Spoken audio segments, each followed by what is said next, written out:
akong isgutan mo ang pagtuo. Pero sa una, aron na ang pagtuo, kontakto na to ang source. Pero ang source, ako rin ang meaning sa pagtuo is Christ. Para lahi yung meaning. Pero sundanan, kontakto na ang source. Saan? Tawag sa natin Ginoo. Kadua, prayer reading, praying, punta, pagpahimulos, aron makasugod ta sa lumba. Dili ta makasugod sa lumba kung dili nato madawa kaning source ng mga Kristo. Ay na pagta makasugod. Asa man napit ang sugod. Kumutana? Diha sa atong Espiritu. Nakasugod ko pagdagan tungod sa Espiritu nato nga naa ang tulog sa Diyos. Nga nahingay.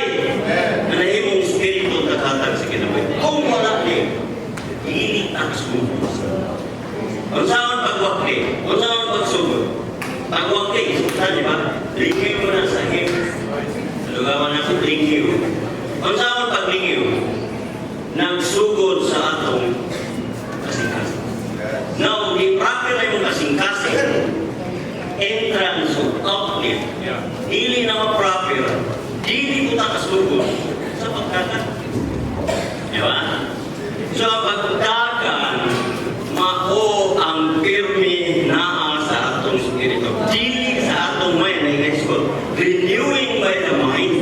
Kung dili ma-renew ng atong tulog, kapahin niya sa atong kasing-kasing nga mao ang kalag spirito.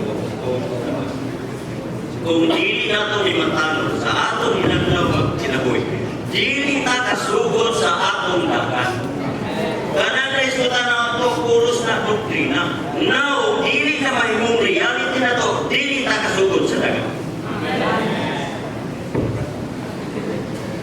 Praise the Lord.